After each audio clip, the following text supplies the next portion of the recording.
everyone, it's Alana and welcome back to my channel. Today you are joining me with my bookish goals for 2020. I decided that this year I wanted to try and set some goals just to give myself some guidelines, and also I really enjoy watching other booktubers then and now videos where they basically compare where they were at the start of the year, where they ended up, did they complete what they wanted to complete and whatnot. So this year I thought I'd do something similar. So a few days ago I wrote down a list of bookish things that I would like to either participate in the year 2020, complete, or, just achieve. Hopefully. That's the goal of this, right? That's why they're called goals. And this list consisted of 9 different things. So in this video we're going to go through them and why I chose these goals and my overall thoughts on them. So first of all, I do my bullet journals 1 month at a time just in case I want to change up the structure or add any pages or anything like that in for the next month.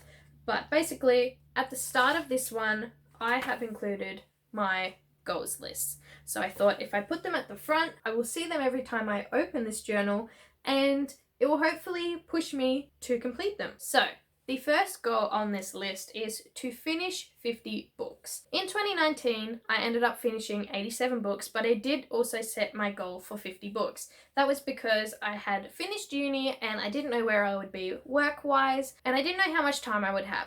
So I think in 2018, I set my goal at like 65 books and I just reached it, so I wanted to do something more manageable for me and with a changing lifestyle. So in 2019, because I didn't have uni and because I was just working, and yes, I did start a second job halfway through the year, but I was able to read a lot more for pleasure and I ended up finishing a lot more books than I thought. So I thought I'd keep my goal the same this year because then I'm not forcing myself to read. 50 books may seem like a lot to you or it may seem like a little to you, but for me, that is a very comfortable amount. That is basically a book a week or a little bit under a book a week, and that number doesn't stress me out. So, goal number 1 is to finish 50 books. My second goal is to finish 5 book series.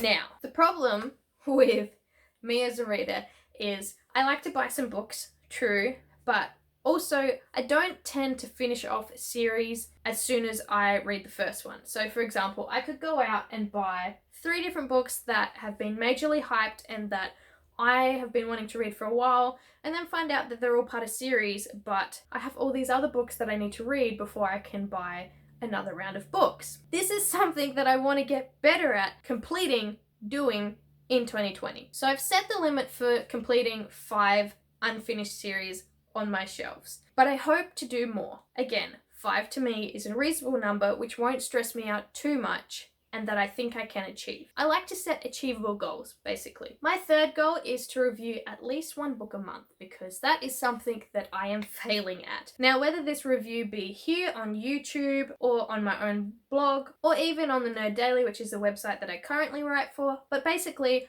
I mentioned that I love books and I want to talk about the ones that I love more, and I feel like I should be doing more book reviews because when people ask for recommendations, I can just point them to a review that I've done or an article that I've written detailing a book. It makes sense, so hopefully I do it. Bookish goal number 4 is one that I'm going to struggle with. Hand over heart, this will be the hardest, and that is to read 5 classics. Now, if you know me, you know I don't read classics.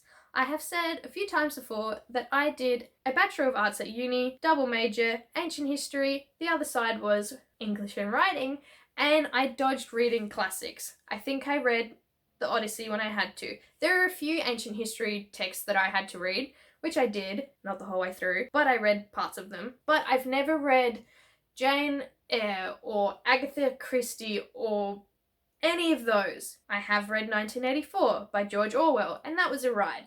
But you know what I mean? I want to try and read more classics to see where the stories originate from, but I need classics that aren't too classic, if you know what I mean. I need something that I'm going to be interested in reading because I have tried a few and I just couldn't get into them. So if you have any classic recommendations for me as someone starting off with reading the classic genre, please put them down below because I need recommendations for basically gateway classics, something to get me started and that are easy to read. Goal number 5 is to attend at least 2 author events. This is something that I started doing, I think, in 2018. I found that I love attending author events. I love being part of the crowd of book lovers all there for that one person that we all love to read, and they just have such a positive vibe and a positive atmosphere. I just love doing them. So hopefully I can attend at least 2 of those events this year. They're usually down in Sydney, which means it's a little bit of a trek, but it's still very doable. So yeah, I'm excited for which authors will potentially be touring this year. I haven't looked at any lists. I don't know who's touring, but I'm excited to attend at least 2 author events. Goal number 6, post more vlogs. This one will also be challenging because I never seem to post my vlogs on time, which you've probably noticed already. Vlogging. Actual vlogging itself is fun and it's fine, but editing vlogs is one of my least favorite things to do. There is so many things that you have to put into it, and the amount of time sifting through all this footage just to get the nuggets is tiring, to say the least. But one of my favorite things to watch on BookTube are other people's vlogs, whether that be just reading vlogs in general, whether that be readathon vlogs, or I'm reading a specific genre this week, or someone else picks what I read this week. Like, I love those. I love those so much to watch. So I want to start creating more of my own and contribute to that a little bit more. My 7th goal is do a mid-year book unhaul. This one will be fun and will probably also hurt, but it is something that I need to do. I have 4 very full bookshelves. You only ever see 2 of them in my videos, but there are 2 more right in front of me, and they're quite full.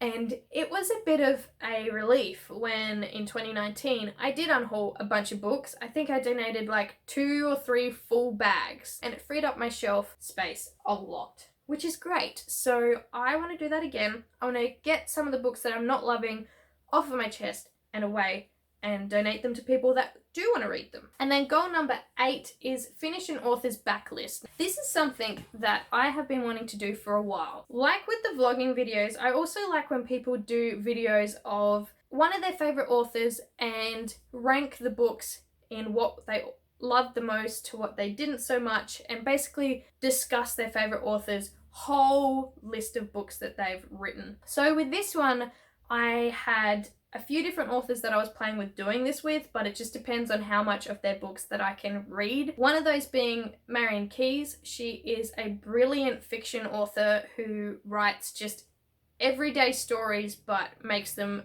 feel so heart-filled. So I've already read, I want to say, half to potentially 3/4 of her backlist of books, potentially Philippa Gregory, but I have a lot of hers to go, potentially Robin Hobb, but I still have about 5 books of hers to go, even potentially like Maggie Stiefvater, who I love, but has written middle grade books. I think she might have a couple, I can't remember. But yeah, I thought that would be a really fun goal to do, because I mentioned that I love certain authors, but I haven't read all of their works, and I just feel like there is a potential video in that somewhere. And last but not least, my 9th bookish related goal for the year is to work on my YouTube channel more. I'm putting that here because, confession time, I don't upload as much as I would like. I want to upload at least once a week, but life gets in the way and I wasn't able to do that last year. I did it for a little bit, as in maybe a month, but I basically need to carve out time to work on this channel more and to produce more content, because it's what I love doing. It's a great hobby to have. I love books. I love talking about books. And I just feel like this is one of those goals that will bring me some joy in 2020. So that's it. Those are my 9 bookish goals for this year. This little sticker here, don't know if you can see it with the glare of the lights, but it says you can totally do this. And I'm counting on this sticker to convince me that I can. So yeah, that's it for this video. Let me know down below one of your bookish goals for this year. It could be however many books you're wanting to read. It could be a certain author you want to check out. It could be YouTube related. It could be Instagram related. It could just be life related. But let me know, because I feel like that will be fun to talk about in the comments. So once again, thank you so much for watching. It means a lot to me that you check out my videos. I hope you have a great start to your 2020, and I will see you in my next video. Bye!